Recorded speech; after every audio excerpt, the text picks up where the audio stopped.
Break બાદ આપનું સ્વાગત છે। બસ થોડી જ ક્ષણોમાં અંબાલા એરબેઝ ખાતે 5 રાફેલ વિમાનોનું ઉતરાણ થવા જઈ રહ્યું છે। ભારતીય વાયુ સીમામાં પ્રવેશ્યા બાદ જે સુખોઈ 30 વિમાનો છે, પાછળની તરફ બંને તમે જુઓ છો સ્ક્રીનમાં ડાબે બાજુ, તે બંને વિમાનોએ તેમને ગાર્ડ કરીને આગળ લાવવાનું શરૂ કર્યું છે। અને અત્યારની પરિસ્થિતિમાં બસ હવે ગણતરીની ઘડીઓ ગણાઈ રહી છે કે જ્યારે અંબાલા એરબેઝ ખાતે આ વિમાનોનું ઉતરાણ થશે। જે પ્રાથમિક વાત સામે આવી છે તે પ્રમાણે અંબાલા એરબેઝના આસપાસના વિસ્તારમાં વરસાદ પડ્યો છે અને રનવે પર આ જે ભીના રસ્તાવાળી જે પરિસ્થિતિ છે તેમાં વિમાનનું ઉતરાણ કરાવવું કે નહીં, આ બધી પરિસ્થિતિઓને કારણે થઈને થોડું મોડું જરૂર થઈ રહ્યું છે જે નિશ્ચિત સમય હતો તેના કરતાં। પરંતુ બસ હવે થોડી જ ક્ષણો કે જ્યારે આ વિમાનો જે છે તે ભારતની જમીન પર ઉતરાણ કરશે અને ત્યારબાદ હંમેશ માટે ભારતીય વાયુ સીમા અને ભારતીય જમીનની સુરક્ષા માટે કાર્યરત રહેશે। તો આ બેટલ રેડી વિમાનો છે અને આ વિમાનો માત્ર મિસાઇલ લોડ કરો એટલે યુદ્ધમાં જઈ શકે તે પ્રકારના વિમાનો છે અને બસ હવે ગણતરીની ઘડીઓ ગણાઈ રહી છે। આ વિમાનોમાં 2 ટ્રેનિંગ એરક્રાફ્ટ છે અને 3 ફાઇટર એરક્રાફ્ટ છે। આ જે હેલિકોપ્ટર અંબાલા એરબેઝની આજુબાજુ અત્યારે સર્વે કરી રહ્યું છે તેની પણ તમે તસવીરો જુઓ છો। અંબાલા એરબેઝને આસપાસમાં જે પક્ષીઓનો જે છે સંખ્યા વધારે હોય છે, તો શું પરિસ્થિતિ છે અને સુરક્ષાને લઈને શું પરિસ્થિતિ છે તેની રેકી કરવા માટે થઈને આ પ્રકારે હેલિકોપ્ટર જે છે તે અંબાલા એરબેઝની આજુબાજુ સતત નજર રાખી રહ્યા છે। એક 2 અલગ અલગ તસવીરો તમને બતાવી રહ્યા છીએ, જેમાં એક અંબાલા ખાતેની છે જે હેલિકોપ્ટર અત્યારે સર્વે કરી રહ્યું છે, બીજી બાજુ ભારતીય વાયુ સીમામાં આ જે વિમાનો છે, રફાલ વિમાનો, તે પ્રવેશી ચૂક્યા છે તેની પણ અલગ તસવીરો તમને અમે બતાવી રહ્યા છીએ। આ બંને તસવીરો તમે નિહાળી રહ્યા છો અને ખાસ રફાલ જે છે તેમાં ઘણી મહત્વપૂર્ણ શક્તિશાળી મિસાઇલ્સ પણ લગાવવામાં આવેલી છે, જેમાંથી મીટિયર છે, સ્કેલ્પ જેવી મિસાઇલો છે। આ મીટિયરની વાત કરીએ જે વિઝ્યુઅલ રેન્જની પેલે પાર પણ પોતાનો ટાર્ગેટ હિટ કરી શકે છે। મતલબ તમે કોઈ સ્થળે ઊભા હો અને ત્યાં ક્ષિતિજ હોય તો એ ક્ષિતિજને પણ આગળ સુધી જઈને તે પોતાના નિશાનાને પાર પાડી શકે એ પ્રકારની ક્ષમતા આ મીટિયર જે મિસાઇલ ધરાવે છે। આ સિવાય તેની ખાસિયત જે છે મીટિયર મિસાઇલની તે સમગ્ર દુનિયાભરમાં જાણીતી છે અને જ્યાં સુધી સ્કેલ્પ મિસાઇલની વાત કરીએ તો તે લગભગ 300 કિલોમીટર સુધીના પોતાના જે ટાર્ગેટ છે તેના પર અચૂક નિશાન લગાવી તેને નષ્ટ કરી શકે છે। તો અલગ અલગ તસવીરો અમે તમને બતાવી રહ્યા છીએ। તમે જોશો કે આ વિમાનો હવે પહોંચવાની ઘડીઓ ગણાઈ રહી છે। હેલિકોપ્ટર સતત સર્વે કરી રહ્યું છે એટલે આ પણ તમને જોવા મળશે અહીંયા। અને સુરક્ષાને લઈને અંબાલા એરબેઝના આજુબાજુમાં કલમ 144 પણ લગાવી દેવાઈ છે। સાથોસાથ અહીંયા 3 કિલોમીટરનો જે રનવેની આજુબાજુનો વિસ્તાર છે, એરબેઝને આજુબાજુનો વિસ્તાર છે, તેમાં ડ્રોનને પણ પરવાનગી નથી અપાઈ, ત્યાં પણ ડ્રોન નિષેધ વિસ્તાર બનાવી દેવામાં આવ્યો છે। તો આ તસવીરો તમે નિહાળી રહ્યા છો। રાફેલમાં વધુ જે એક મિસાઇલ છે મીડિયમ રેન્જની, તેનું નામ છે હેમર। આ મિસાઇલ ફ્રાન્સની વાયુસેના અને નેવી માટે બનાવવામાં આવી હતી। આકાશથી જમીન પર તે પ્રહાર કરે છે અને હેમર એ લદ્દાખ જેવા જે પહાડી વિસ્તારો છે તેમાં સૌથી મજબૂત શેલ્ટર અને બંકર છે તેમને પણ નષ્ટ કરી શકે છે। તો રાફેલ જે છે તે DH 2 સીટર વિમાન છે અને 2 અલગ અલગ પ્રકાર છે આમાં, DH અને EH। આ બંને જે છે તે ટ્વિન એન્જિન વિમાનો છે। જે રાફેલ EH છે તે સિંગલ સીટર છે અને રાફેલ DH જે છે તે 2 સીટર વિમાન છે। અહીં બંને ટ્વિન એન્જિન ધરાવે છે આ બંને પ્રકારના વિમાનો। અહીં ડેલ્ટા વિંગ છે, સીમ સ્ટીલ્થ કેપેબિલિટીની સાથે 4થી જનરેશનના આ ફાઇટર જેટ વિમાનો છે અને આ જેટથી પરમાણુ હુમલો પણ કરી શકાય છે। દુશ્મનોના દાંત પૂરી રીતે ખાટા કરવા માટેનો પૂરતો અહીં જે સાધન સરંજામ જે હોવો જોઈએ તે પૂરી રીતે તમને અહીં જોવા મળશે। સાથે રાફેલમાં જે સિન્થેટિક અપર્ચર રડાર છે જે સરળતાથી જામ થઈ શકતું નથી। ઘણી વખત યુદ્ધમાં રડારને જામ કરવા માટેનો પણ પ્રયત્ન કરાય છે, પણ આ વિમાનમાં એવું રડાર લગાવવામાં આવ્યું છે જે જલ્દી જામ થઈ શકતું નથી। केवल काफी है क्योंकि वायुसेना के भी बड़े अधिकारी ये कह चुके हैं कि अभी और ताकत बढ़ाने की जरूरत है वायुसेना की।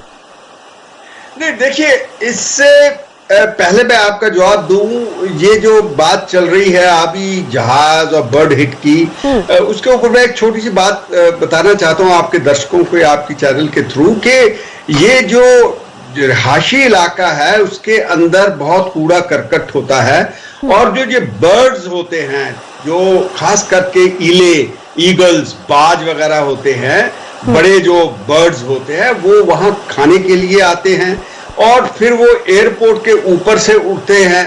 तो साथ में ये जो बर्ड्स होते हैं, ये इनका नेचर देखी जाए तो इनका डोमेन है ये एरियल। तो जब ये कोई जहाज वगैरह देखते हैं तो कभी कभी उसको गिराने के लिए ये उसके अंदर टक्कर मारते हैं, आ जाके उसके हिट करते हैं आके सीधा, क्योंकि ये इनका निशाना तो कभी चूकता नहीं है ना। जहाज जितनी मर्जी तेज हो, ये भी अपनी एक नेचुरल बात होती है। तो इसी लिए ये जो हेलीकॉप्टर घूम रहे हैं, क्रैकर की बात चल रही है, वो ये है कि इस इलाके के ऊपर जरूर बर्ड्स होंगे, उनको हटाने की पूरी कोशिश क्लियरेंस के लिए है, क्योंकि यहाँ पे ये जो लैंडिंग है ये ऐतिहासिक है। दुनिया के सभी कैमरे इसके ऊपर लगे हुए हैं, फोकस में हैं, तो कोई भी ऐसी घटना ना हो, कोई बर्ड जैसी, उसको ध्यान में रखते हुए ये एक्स्ट्रा प्रिकॉशंस ली जा रही हैं। और दूसरी बात जो आपने मेरे से पूछी है कि ताकत बढ़ाने की, ताकत तो अभी अगर हमारे पास पूरे स्क्वाड्रन्स आ जाएंगे, पूरे जो हमारा एग्रीमेंट हुआ है राफेल्स का, वो 126 जो है उसके आजू बाजू हुआ है। अभी तो 5 हैं, जब दूसरे जहाज आ जाएंगे, 36 पहले जो आ रहे हैं, उनके आने से तो एक ताकत बढ़ जाएगी, इसमें कोई शक नहीं। क्योंकि जैसे मैं पहले से कह रहा हूं कि ये एयर डोमिनेंस की क्वेश्चन है। हम अपने स्काइज को, अपने साउथ ईस्ट एशिया के अंदर अगर दूसरी एयरफोर्स की ताकत को देखा जाए तो हम डोमिनेट करेंगे। और साथ में अगर इसके अंदर दूसरे सिस्टम्स देखें, जैसे S-400 की बात चल रही है और हम ले रहे हैं, वो डिफेंस, एयर डिफेंस को बढ़ाने के लिए कि अगर कोई दुश्मन का जहाज है तो उसको कैसे गिराना है हमने अपने, तो वो आ जाएंगे। तो इस पे कोई दो राय नहीं कि हम एक बहुत शक्तिशाली सुपर पावर अपने एरिया के अंदर हो जाएंगे, और हम चाइना जैसे देश को आंख से आंख दिखाने के जी, जो एक तुलनात्मक दृष्टि से भी मैंने एक सवाल आपके सामने रखा था, अगर हम चीन के विमान J-20 के साथ इसको अगर तुलनात्मक दृष्टि से देखें तो इस विमान की ज्यादा खूबी क्या है? क्योंकि अगर मारक क्षमता की बात करें तो 300 किलोमीटर रफाल की भी है, 300 किलोमीटर J-20 की भी है। हाँ, स्पीड जरूर ये 2200 किलोमीटर प्रति घंटे की रफाल की जरूर है और J-20 की 2100 किलोमीटर प्रति घंटा है। कि एक होता है रेट ऑफ क्लाइंब, कि जहाज कितनी जल्दी जो है वो हाइट पे जाता है।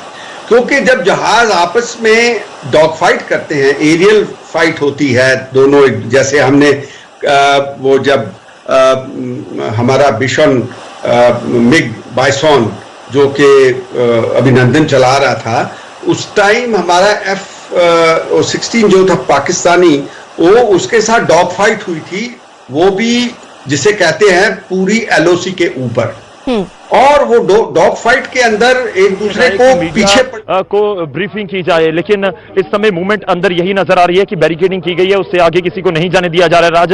और इस बीच वही इंतजार है, इंतजार कुछ और लम्हों का है कि जब पूरी दुनिया देखे देश की ताकत की, आखिर राफेल हम ले आए हैं, तो उससे चाइना को, पाकिस्तान को घबराने की जरूरत तो है। और वो क्यों जरूरत है, वो एक एक पॉइंट आप बता रहे हैं। देखिए, 100 किलोमीटर का रेडियस कम नहीं होता। आप यहां से अंबाला से हम जिक्र कर रहे हैं कि 200-250 किलोमीटर का एयर डिस्टेंस है। अगर हम पाकिस्तान का लाहौर का जिक्र कर लें, और ले भी इतना ही, लगभग 300 किलोमीटर का जिक्र किया जा रहा है। तो सवाल यही है कि बहुत इंपॉर्टेंट जगह है जहां पर तैनात किया जाएगा राफेल को, जो आ रहे हैं, भारत पहुंचने ही वाले हैं, कुछ ही समय में सरजमी पर उतरने वाले हैं, भारतीय सरजमी पर। तो बहुत अहम दिन, और इस अहम दिन को लेकर हर अपडेट हम आप तक पहुंचा रहे हैं। फिलहाल आपको बता दें कि नजरें हमारी भी आसमान के ऊपर हैं कि कब जल्द से जल्द आसमान में हमें कुछ हलचल नजर आए और हम भी वो पहली झलक राफेल की, बेशक आसमान के जरिए ही, लेकिन देख पाए और अपने कैमरे के जरिए अपने दर्शकों को, न्यूज 18 के दर्शकों को भी दिखा पाए। राज, जरूर ऊपर आसमान में घूम रहा था, अभी फिलहाल क्या तैयारी और कितनी देर में लैंडिंग की उम्मीद? देखिए अब इंतजार जो है वो अब जल्दी खत्म होने वाला है। लगातार जो है टाइमिंग जरूर चेंज हो रही थी। पहले भी जब वहां से उड़ान भरी थी अल-दफ्रा एयरबेस से 11:40 के आसपास उड़ान भरी थी, यानी कि जो समय 10 से 11 के बीच में था वो लेट हुआ, यानी कि वहां से उड़ान भरने में उनको समय लगा। और उसके बाद जो है यहाँ पे जो एस्टिमेटेड टाइम दिया गया था 2 बजे तक जो है उसको लैंड करना है, उसी हिसाब से वो आगे भी बढ़ा है। और इसी वजह से लगातार स्पीड के हिसाब से जो है यहाँ पे ETA तय किया जा रहा है कि किस वक्त एयरक्राफ्ट आएगा। लेकिन पहले 2 बजे बताया गया था, फिर 2:10 पे अब उन्होंने कहा कि 3 बजे के से पहले जो है लैंड हो जाना चाहिए। लेकिन अभी तक जिस तरीके की सूरत हाल है यहाँ पे अभी तक सिर्फ और सिर्फ हेलीकॉप्टर्स जो हैं वो इधर उधर जो है फ्लाई कर रहे हैं और पूरी निगरानी कर रहे हैं एयरबेस के चारों तरफ। साथ ही क्योंकि जैसे मैंने आपको बताया कि सुबह जो है जानकारी जल्दी से दीजिएगा, ये जो 10 बजे पहले शुरू होना था कि अबू धाबी से ये जो विमान है 10 बजे ये उड़ान भरेंगे, जिस पर डिले हुआ, जिसको आप बता रहे हैं 11:40 पर से वहां पर उड़ान भरी गई। ये 2 बजे का जो वक्त तय किया गया था पहले, वो क्या 10 बजे के हिसाब से था या 11:40 के हिसाब से? अगर 11:40 या 10 बजे के हिसाब से था तब तो और वक्त लग सकता है। नहीं देखिए 10 से 11 के बीच में वहां से फ्लाई होना था, लेकिन जिस तरीके की स्थितियां कल बनी वहां पे शायद उसकी वजह से जो है समय डिले हुआ। लेकिन जो अगर टाइमिंग दिया जाता तो वो मेकअप कर लिया जाता है आराम से, क्योंकि अगर हम लोग एयर रिफ्यूलर की बात करें, पहले जो है फ्रांस से जो है अबू धाबी तक फ्रेंच एयरफोर्स की तरफ से एयर रिफ्यूलर था। भारतीय वायुसेना के पास 8 एयर रिफ्यूलर है IL-78, जो कि मौका पड़ने पर कहीं पे भी जाके उनको रिफ्यूल कर सकते हैं। तो ऐसे में ये कहना कि जो ETA जो दिया गया था उससे डिले हो रहा है और आगे लेट होगा, फाइटर एयरक्राफ्ट जो अपनी स्पीड को और बढ़ा के जो है उस टाइम को मेकअप कर सकते हैं। लेकिन अब ये देखना होगा कि जो SOPs अभी फिलहाल इस्तेमाल में लाई जा रही है एयरफोर्स की तरफ से, उस प्लेन को एस्कॉर्ट करके लाया जा रहा है। अब चूंकि थोड़ा सा इंतजार और करना पड़ेगा कि किस वक्त जो है एयरक्राफ्ट अंबाला में पहुंचता है। लेकिन जो ETA जो था एस्टिमेटेड टाइम ऑफ अराइवल, यानी महत्वपूर्ण चीज जो आप बता रहे हैं संदीप वो ये कि कुछ वक्त जब उड़ान अबू धाबी से भर रहा 10 से 11 बजे का वक्त बताया गया था, लेकिन कुछ वक्त वहां लगा 11:40 पर अबू धाबी से इन विमानों ने उड़ान भरी, इसलिए जो टाइम है वो ज्यादा हो गया, क्योंकि 2:10 बताया जा रहा था, लेकिन देखते देखते अब देखिए 3 बजे का वक्त हो गया है। और अब ये कहा जा रहा है कुछ ही पल में, जी हाँ बस कुछ पल का और इंतजार, और ये रफाल विमान जो है वो भारत की जमीन पर लैंड कर जाएंगे। लेकिन ये 2 तस्वीरें जो आ रही हैं फिलहाल आसमान में, ये रफाल आपको नजर आ रहे होंगे, इनके साथ 2 सुखोई 30 विमान भी आपको नजर आ रहे होंगे जो कि गार्ड करते हुए इनको लेकर आ रहे हैं साथ में। और इसी के साथ अंबाला में पूरी तैयारी चाक चौबंद है, वहां पर हेलीकॉप्टर की मदद से वहां चक्कर लगाते हुए स्थिति का जायजा भी लिया जा रहा है। पूरी तरीके से चाक चौबंद यहाँ पर व्यवस्था। संदीप, अगर आपकी किसी अधिकारी से बात हुई हो, कोई जानकारी आपके पास हुई हो कि क्या ये जो लेट फ्लाई किया अबू धाबी से, क्या इसी की वजह से ये डिले हो रहा है, ये लेट हो रहा है, या कोई और वजह भी है? मार्शल अनिल खोसला जो समय देखिए जब भी कोई टाइमिंग सेट की जाती है किसी भी एयरबेस से वापस आने की, यानी कि अगर हम लोग बात करें अबू धाबी से भारत में आने के लिए तकरीबन 4 से 5 घंटे की फ्लाइट होती है, एक पर्टिकुलर स्पीड एक पर्टिकुलर हाइट के हिसाब से। लेकिन जब वहां से पहले ही डिले हुआ है, 11:40 पे वहां से उड़े हैं, तो ऐसा नहीं है कि जो पहले की स्पीड जो थी, जिस स्पीड से पहले आना था उसी स्पीड से अब भी आ रहे होंगे। उनको अपनी टाइमिंग को मेकअप करना है, और रफाल में इतनी काबिलियत है कि वो अपनी टाइमिंग को बहुत आसानी से मेकअप कर सकता है। क्योंकि पूरे रास्ते में जो है अलग अलग तरीके के एनवायरनमेंट से गुजरना पड़ा, अरेबियन सी के ऊपर से आना पड़ा, क्योंकि जिस तरीके से पहले ही ये आशंका जताई जा रही थी कि हो सकता है कि अरेबियन सी के ऊपर किसी भी तरीके की जो है मौसम में बदलाव होगा, तो ये एयरक्राफ्ट वापस भी जाके अल-दारा जो एयरबेस है वहाँ पे भी जा सकते हैं। तो कई सारे ऐसे कंटिजेंसी प्लान जो है वो पहले से ही तैयार किए गए थे मौसम को ध्यान में रखते हुए। लेकिन ये नहीं है कि अगर 11:40 पे वहाँ से फ्लाई हुआ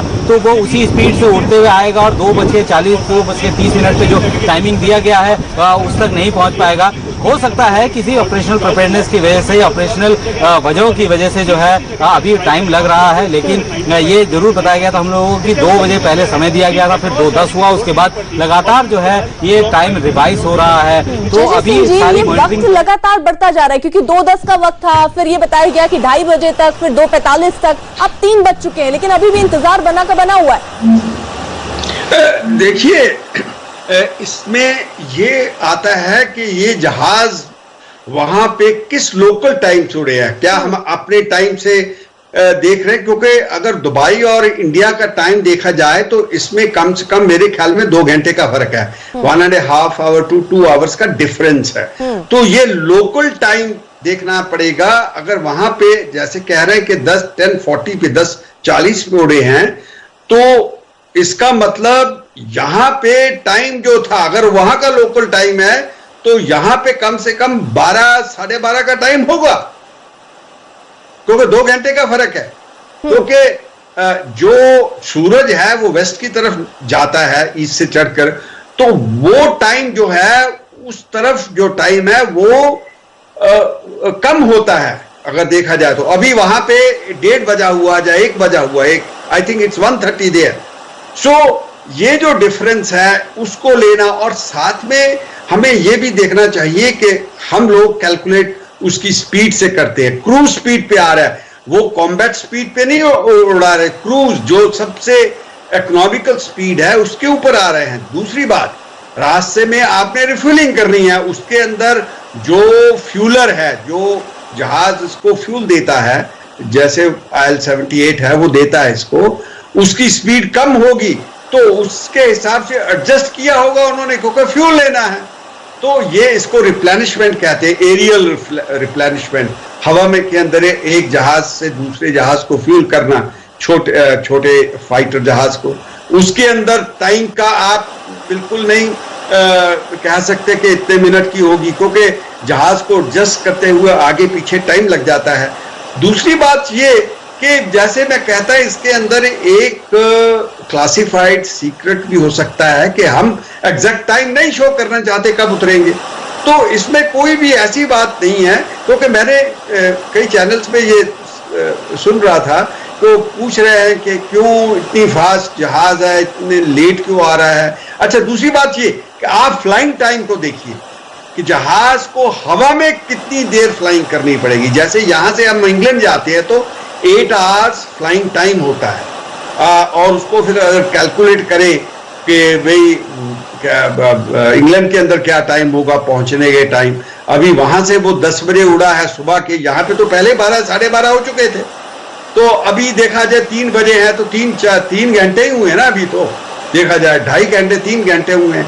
तो ये जो कैलकुलेशन जो है, इसकी पीछे भी कोई क्लासिफाइड सीक्रेट जांच से कहते हैं एक कवर होगा कि हम बिल्कुल नहीं बताना चाहते कि एग्जैक्ट टाइम कितने बजे उतरेगा यहाँ पे अम्बाला के अंदर, क्योंकि हालात ऐसे हैं, वॉलेटाइल हैं इस टाइम। सिचुएशन हमारे देश में इतनी बढ़िया नहीं है।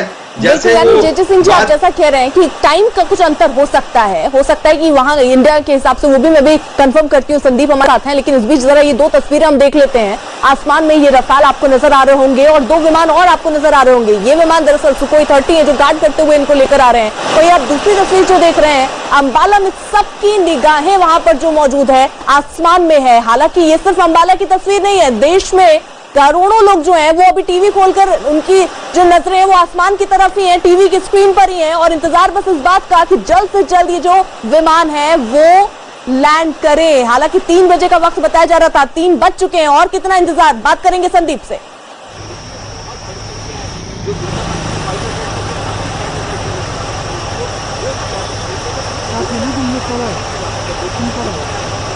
संदीप, आवाज अगर आप तक पहुंच रही हो, कितना और वक्त लगेगा, क्या जानकारी?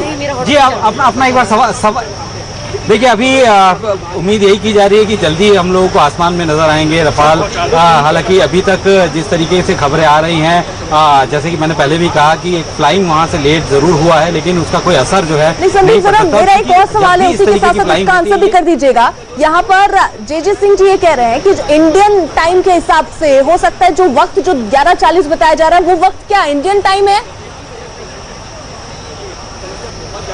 बिल्कुल, देखिए जो वक्त दिया गया था वो 10 बजे से लेके 11 बजे के बीच, यानी भारतीय समय अनुसार 10 से 11 बजे के बीच में जो है उसको फ्लाई करना था। जैसे जब फ्रांस से फ्लाई किया था तब फ्रांस के टाइम के हिसाब से जो है 8 बजे जो है वहां से फ्लाई होना था, जो कि भारत के हिसाब से जो है 12:30 बजे के आसपास उसने फ्लाई किया था। तो भारतीय समय अनुसार ही वहां से फ्लाई हुआ है। हालांकि डिले हुआ है 40 मिनट का, लेकिन वो कोई बहुत बड़ी चीज नहीं है। वो मेकअप आराम से एरियल डिस्टेंस में कर लिया जाता है। लेकिन मेन चीज़ ये है कि जब आप मिड एयर रिफ्यूल करते हैं तब आपको जो है, और रिफ्यूलर अगर आपके साथ मूव कर रहा है, तो ऐसे में आपकी स्पीड जो है, जो एक्चुअल स्पीड है, आप उसमें नहीं उड़ सकते हैं। क्योंकि अगर हम लोग एग्जांपल लेते हैं कि अगर किसी गाड़ी में अगर पेट्रोल स्पीड की गाड़ी है, तो आगे जाके पेट्रोल खत्म हो जाता है, तो उसको वहां पे जाके पेट्रोल मिल सकता है। लेकिन एयर में जो है आपको हर चीज, हर एक सेकंड का इस्तेमाल करना पड़ेगा। रिफ्यूलिंग का बिल्कुल एकदम कह सकते हैं कोऑर्डिनेटेड एफर्ट से जो है रिफ्यूलिंग किया जाता है। ये नोटिस किया जाता है कि किस वक्त कितने एयरक्राफ्ट रिफ्यूल होंगे। जो IL-78 है उसमें लगातार जो है 2 फाइटर एयरक्राफ्ट तो